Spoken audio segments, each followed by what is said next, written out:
Who wants to start this conversation about the suicide rate being so disproportionate to the rest of the country? I think there's, it's alarming, and it's shocking to see, the statistics around it, especially in an affluent community in a very beautiful setting. And I think Maria talked about earlier, people having these kind of existential questions, and I think that's something that expands outside of here to people who are questioning, what their meaning is in life, what their purpose is.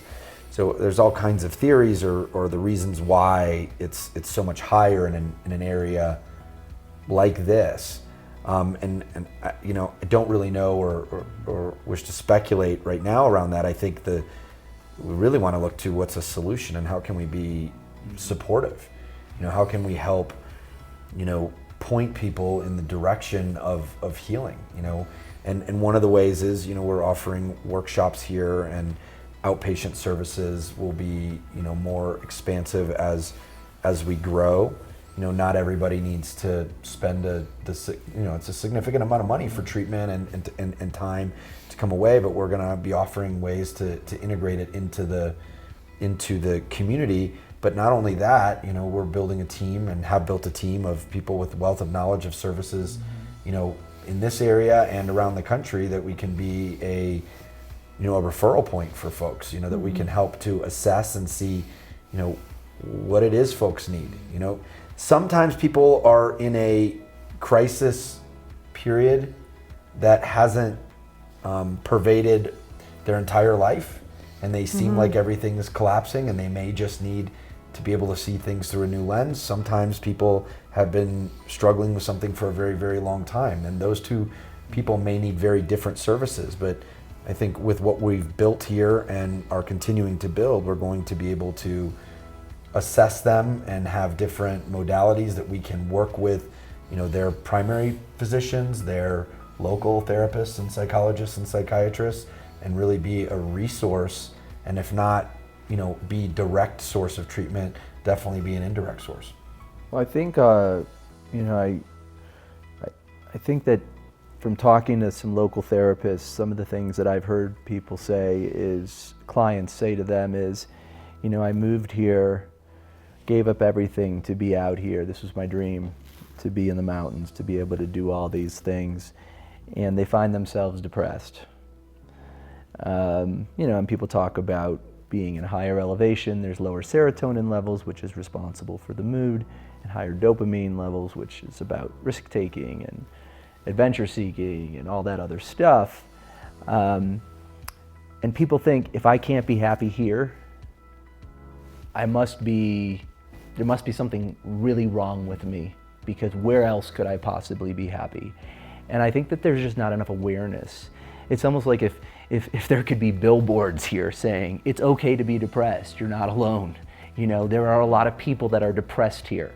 But it's almost like a taboo, or, how could I be sad? Look at this, So I think it needs just a lot more awareness and more resources. There's not a lot here. It's funny, in Edwards, as I was, driving in a few times, there's been some little signs I've seen that says, you're not alone. Yep. Don't give up. And I think it's important. It's also really important not to generalize. This isn't about everybody that comes to an area like this, right? This is, what is your history? And this is a question that we get asked all the time. Why does trauma or why do stresses affect different people in different ways? Well, the reality is, people have different histories, and they have different ways of different shapings that have, set them up to how they react to events in a certain way. And if you just move to an area, whether it was this area or anywhere else, to feel better, right? You're relying on something externally to solve some sort of internal crisis or issue, and that never works. It may work for a little bit of time. So it's really about what's been going on over your lifespan, such that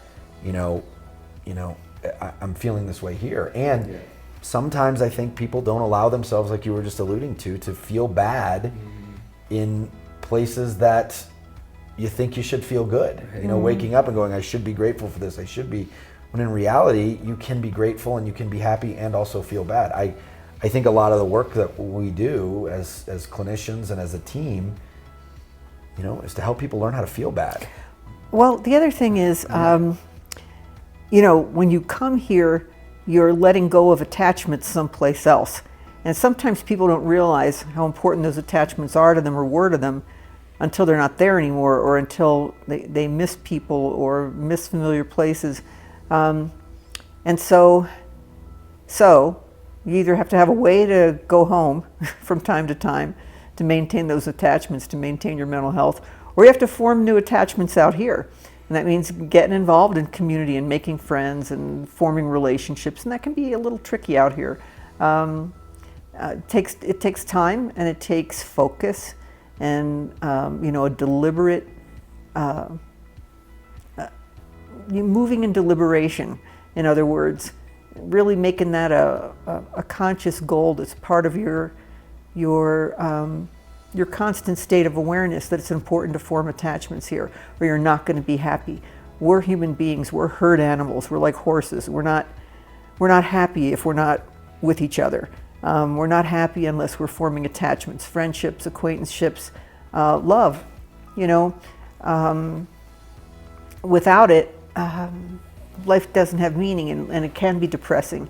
And so people have to be working consciously to make that happen, and constantly moving forward, you know, or you could get depressed out here. You really could. Even though it's breathtakingly beautiful, it can be desolate if you don't have those relationships and attachments, or if you're not working on forming them and building them and maintaining them and nurturing them. You know, I think the first thing that was said to me here, moved in the middle of the night. In the morning I woke up and the neighbor was outside, and he said, "So what is it?" "What do you mean?" He said, "Well, everybody moves up here because they are running away from something or because they're looking for something. So which is it?"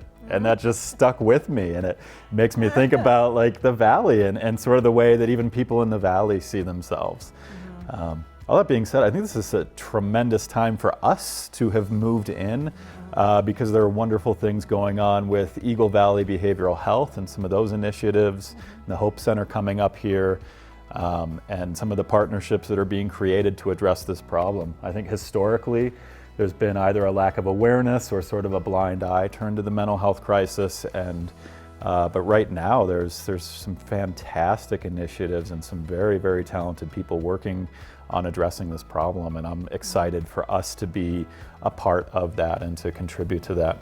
You know, yeah, and really good treatment, really good clinical treatment does not involve a clinician telling a patient or a client what their problem is. Really good treatment has us listening and witnessing that person and understanding what they see the problem as, and being able to support them in finding the solution that fits for them.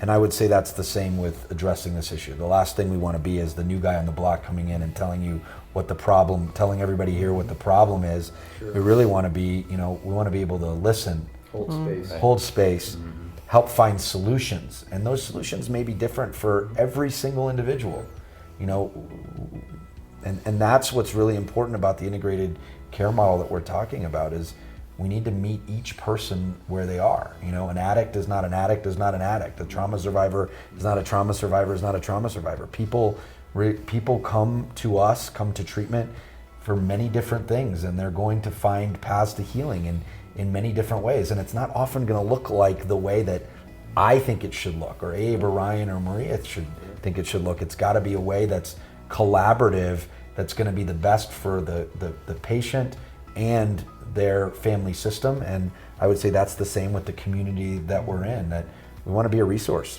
You know, we want to be a source of solution and healing. So I really enjoyed this morning.